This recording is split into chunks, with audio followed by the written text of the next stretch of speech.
Madam, suara tak jelas. Suara tak jelas? Okay, saya ensure dulu semula. Okay.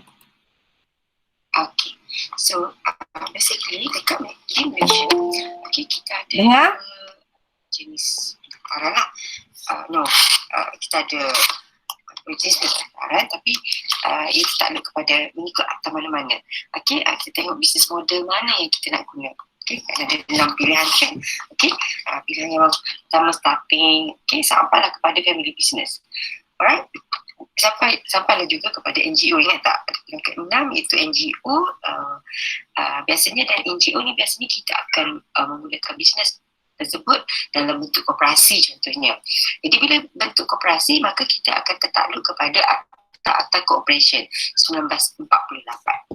Okay, and then also kita juga akan tertakluk kepada State Government Enactment lah, dan juga Parliamentary Act. Alright, jadi ini akta-akta yang kita patut follow. Okay, itu antaranya. Dan yang paling penting adalah kita kena tengok bisnes kita itu, mengikut bisnes model kita, yang mana persesuaian dari segi hak milik dan sebagainya. Okay, dan kenapa saya cakap begitu? Kerana pemilikan, jenis-jenis pemilikan ini akan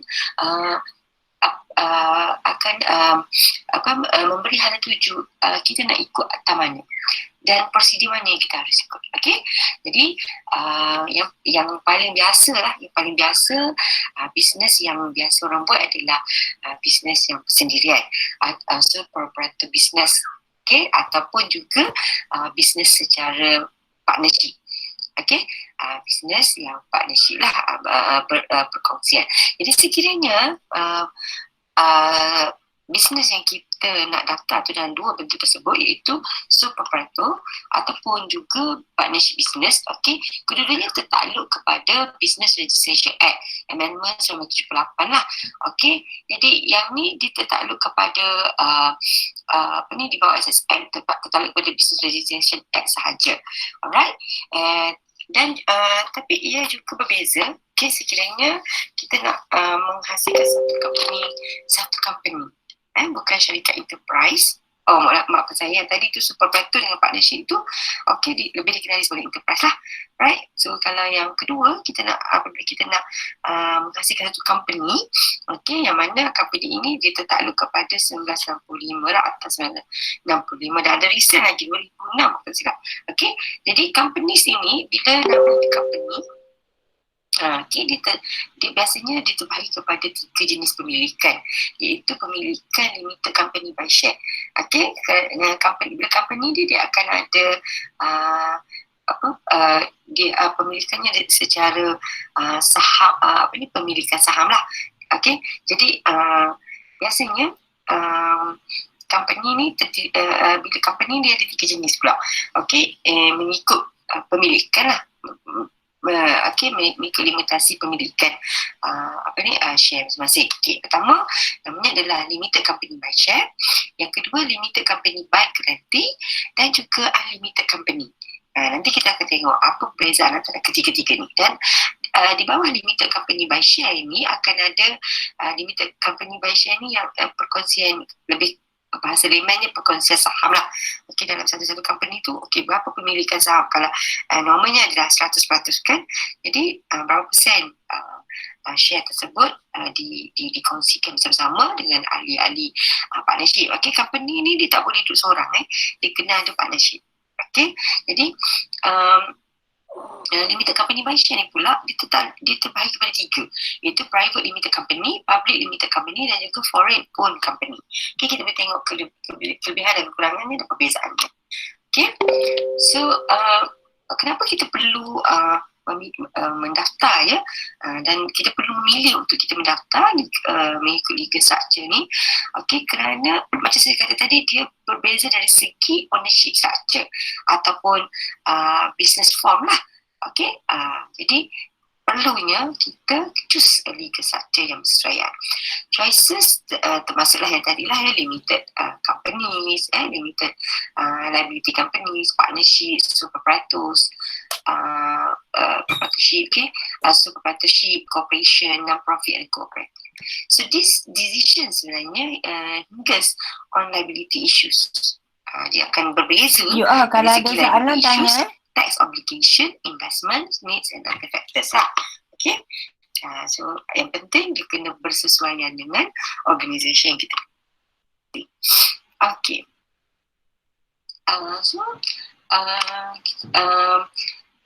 Bila kita nak mendaftar secara secara sah, sesuatu perniagaan itu ia tertakluk dengan beberapa benda yang kita patut daftar ataupun yang kita patut follow government punya prosedur. Okay? Jadi antara legal aspect yang kita patut business prosedur dan juga legal aspect yang patut kita follow adalah yang pertama dari segi licenses lah. Okay, licenses ni ada banyak mengikut jenis perniagaan kita, iaitu antaranya business license, SSM dan sebagainya, wholesaling license, manufacturing license, food manufacturing license, sales tax license, excise license. Jadi dia ada banyak mengikut kita punya bidang perniagaan lah. Kalau kita ada kilang, kita kena ada kita kena ada manufacturing license. Okay, dan kalau dari segi food pula banyaklah, ada HACCP Okay, kita kena ada CJ semua tu lah, HACCP, GMP dan sebagainya. Okay, seterusnya adalah kita perlukan permit. Selain daripada license, kita perlukan permit. Permit ni biasanya kalau yang melibatkan foreign workers sebenarnya, katakan buruh-buruh asing, jadi kita kena ada foreign workers entry permit. Kalau yang melibatkan kenderaan, contohnya macam travel agency. Travel agency, dia kan nak buat travel agency, jadi kalaulah dia besar dan menggunakan sehingga dia menggunakan kenderaan sendiri, maka dia kena ambil transportation permit. Okay, dan permit daripada bomber dan sebagainya. Kalau yang buat macam tadika pengumpulan manusia tadika lah, macam tadika training center dan sebagainya, maka dia bila dia berada di tingkat 2 dan sebagainya, dia perlukan tingkat 1 dan sebagainya lah, semualah memerlukan kebenaran daripada daripada kerajaan tempatan dan juga daripada bomba. Kenalah kan, kita kena ada aspek-aspek safety dan sebagainya. Okay, dan daripada license permit kita ada yang tadi saya kata daripada PBK lah, pusat tempatan lah, pusat berkuasa tempatan, PBT. So kita perlukan letter of authority ni, macam MPKB, DBKL dan sebagainya. And then kalau kita buka kalau yang melibatkan kemahiran dan sebagainya, kita perlukan letter of authority. Contohnya macam kalau kita buka kalau kita buka fitness center, so kita perlu ada someone yang ada certificate of fitness. Macam scuba diving, kita kena adalah master trainer kan. Jadi apa-apa training biasanya kita memerlukan trainer punya certificate of authority. Okay, so selain daripada licenses, permits and letter of authority, kita perlu juga ada prosedur lah. Contohnya kita kena masa nak kita assemble machinery equipment, kita perlu ada mengikut segala ada requirement lah, safety and healthy. Okay, tambah sekarang zaman COVID-19 ni, kita perlu juga lah sanitation dan sebagainya, right? Okay, jadi pollution control, kalau especially yang yang melibatkan bahan-bahan kimia kan. Okay, dan business right dari segi trademark, patent and copyright. Kalau kita pakaikan patent, trademark dan copyright orang lain, jadi kita perlukan kebenaran tersebut. Okay, dan mengikut standard equality aspect. Dan kita terlibat juga ataupun kita yang benda prosedur yang kita patut ikut juga, termasuklah Hire Purchase Act, OSHA, EPF, dan outsourcing dan sebagainya. Okay, infrastructure. Dan kalau melibatkan import dan export, lagilah dia ada banyak regulation on import and export. Okay, so kita pergi ke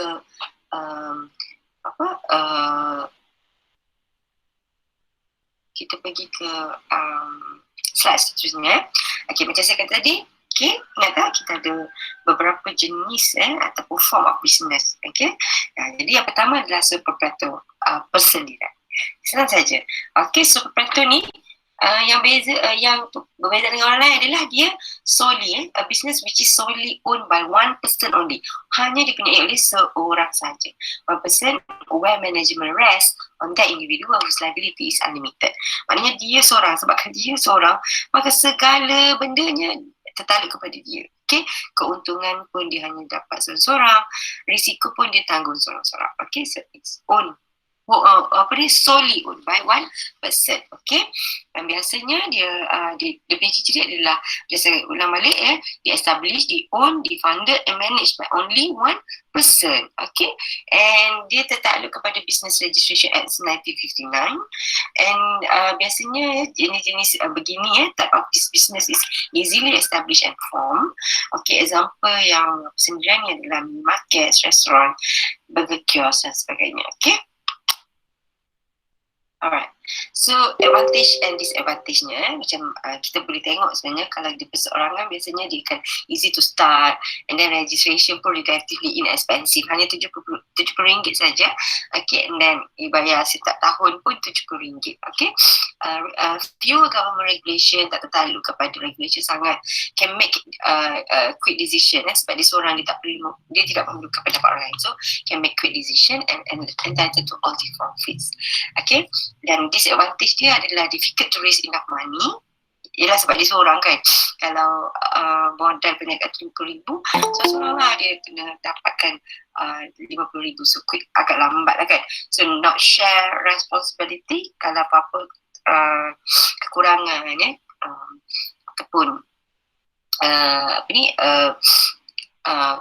kerosakan, kerugian dan sebagainya, dia tidak akan share dengan orang lain.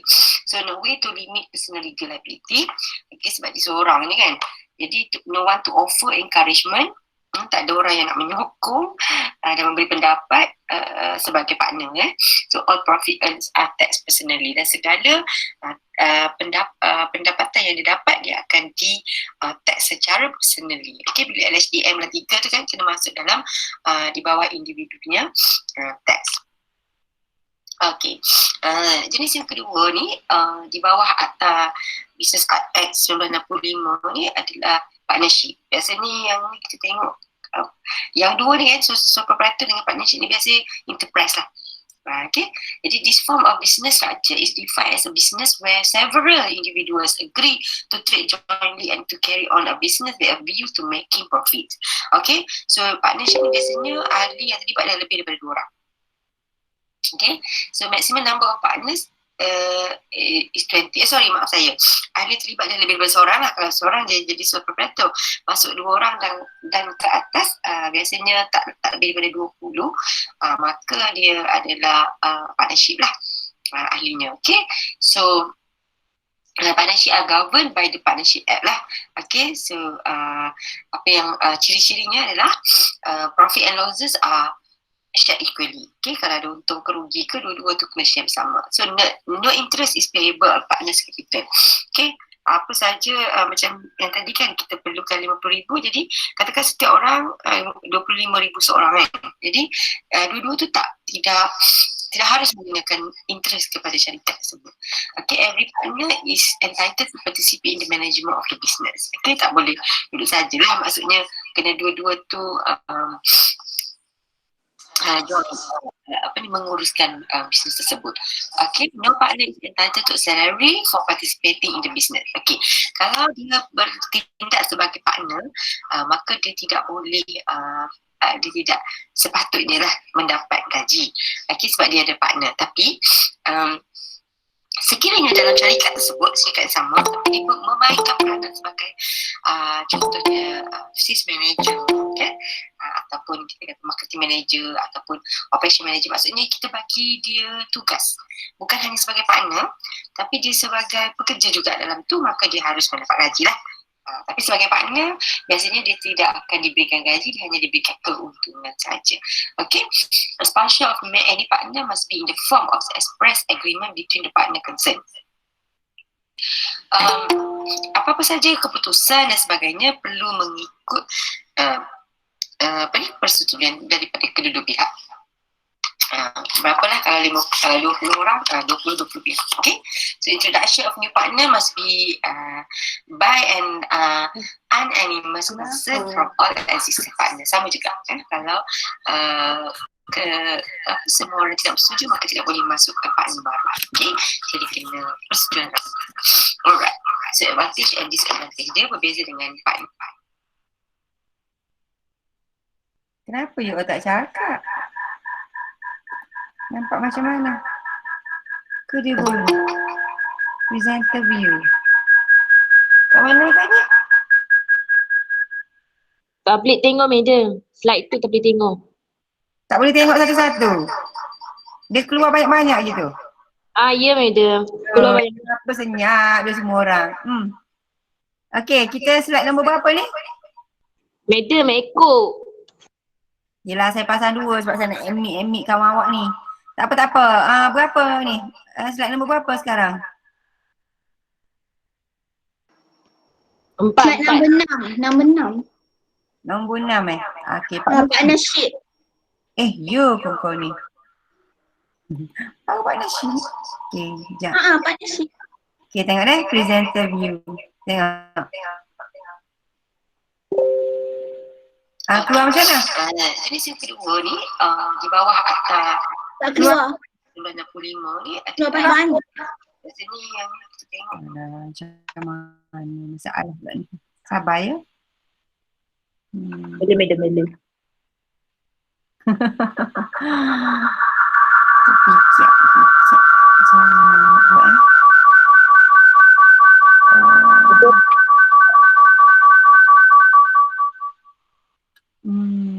ke kita besarkan?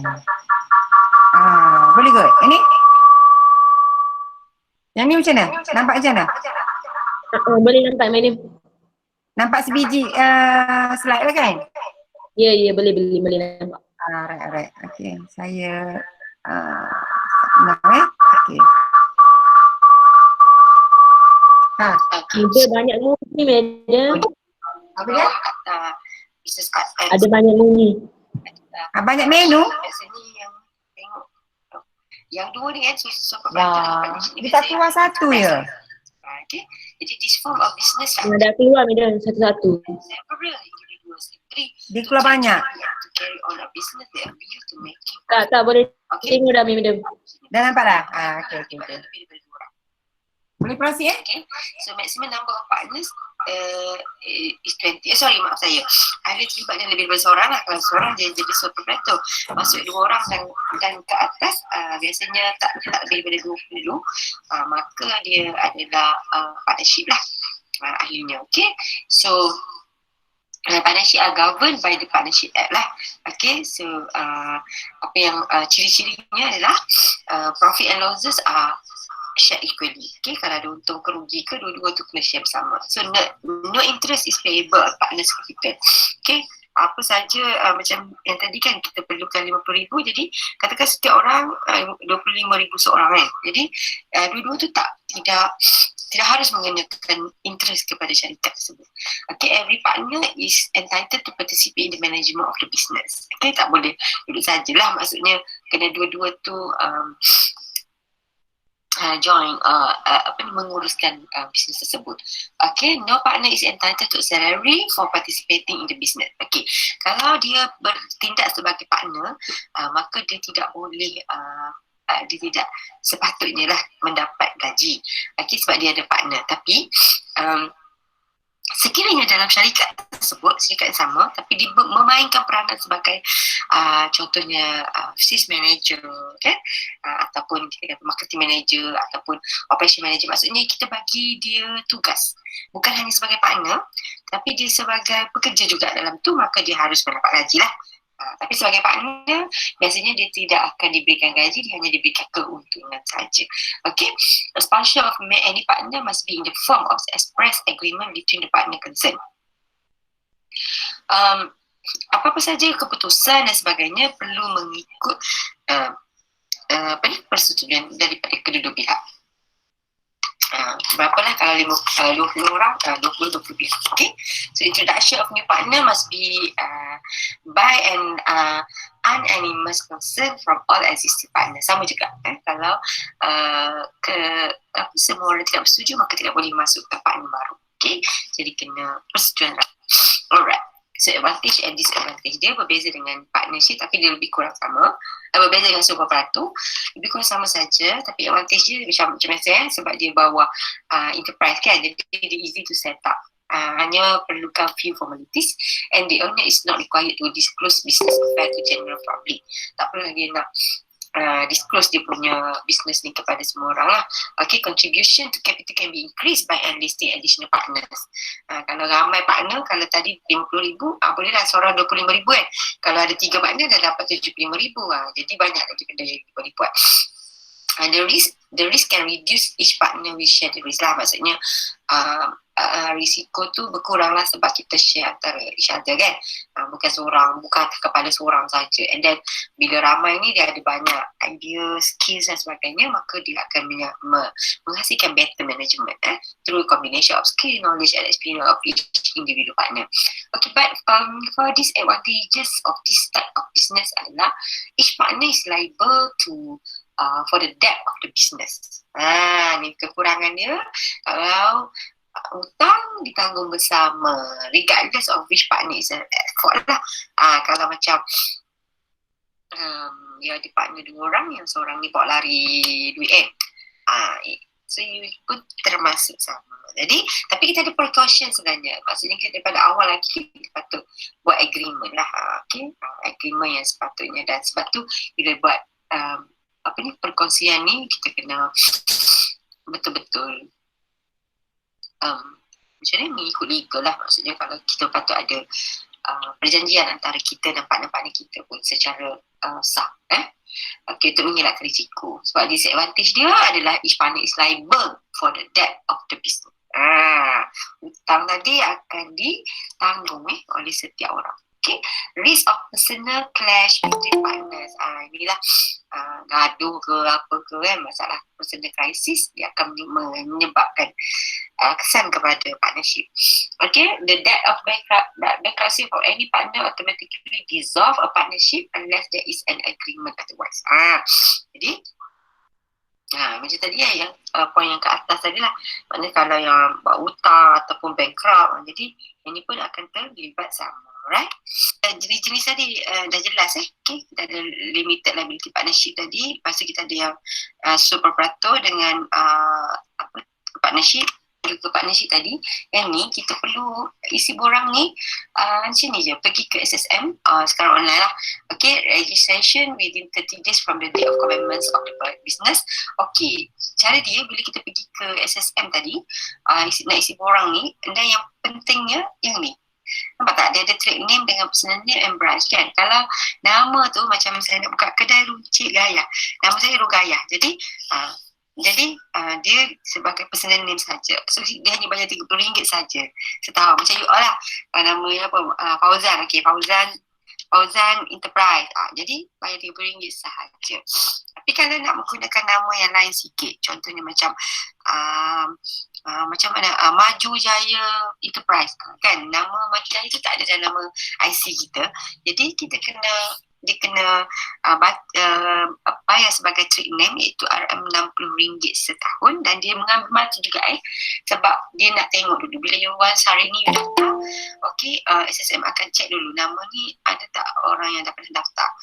Kalau orang dah pernah daftar dengan alamat sama dan sebagainya, maka tak boleh ditolak nama tersebut. Okay, branch tambahlah RM5 sahaja ya setahun. Okay, so this is important. Okay, tengoklah. Perbezaan corporation ni lebih besar. Di nama dia tu, a name search must be conducted to determine whether the proposed name of the company is available. Macam contoh kan, nama pun macam besar lah, Prima Valley. Contoh, macam sebab tu saya nak suruh you all buat dalam 10 orang tu, buat satu nama, combination antara nama-nama you all, and then you make it internationally. Okay, make it internationally, right? Okay, so then daftarlah, ikutlah prosedur. Okay, alright, so this is the price lah. Okay, itu saja untuk topik yang ini. Okay, kalau ada soalan bolehlah hubungi saya. Alright. Okay, so kita sambung dengan bab yang seterusnya, management. Okay.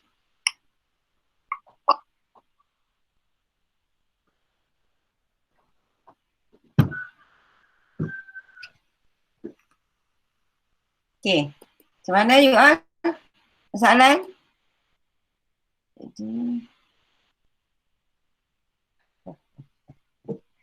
Ada soalan tak? Tak ada, madam. Bagus. Banyak madam. Selepas banyak madam. Tak apalah. Ada nota ni saya ada. Madam, Tu. madam, Madam nanti bagi report ni. madam, Apa? madam, ini ada record suara punya boleh letak dalam e-com tak? Boleh, boleh. Nanti saya masuk dalam e-com dia macam tak, dia berat kan. Saya masuk dalam Instagram kau. Ya, Instagram pula. Apa namanya? Telegram. boleh madam. Kerana yang sini slow sangat, line tak bagus. Ya kak? Okey, okey. Cuma Chan tengok daripada apa tu Aileen. Nanti you tengok nota saya tu yang mana yang you all tak faham, you boleh tanya tau. Tanya dalam Telegram terus. Nanti kita WhatsApp kat situ. Okay?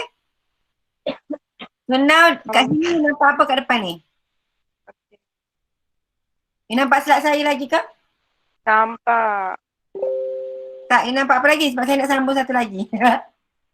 Nampak apa ni? Ya. Nampak slide. Lagi-lagi ni. Okay, Alright, so saya boleh proceed tak? Next, apa namanya? Managers and managing. Yeah. Ini chapter satu boleh, lah madam. Tajuk baru Boleh. Tapi this one I tak record lagi tau. Apa? Sebenarnya ni you dengar lah kejap-kejap. Saya nak unrecorded yang kejap. Okey, boleh. Ada admin ni. Siapa pula lah baru nak masuk. Sebab dia besar bila saya buat record kan. Nak hantar record dia punya tu memang besar. Besar filing je lah. Stop recording.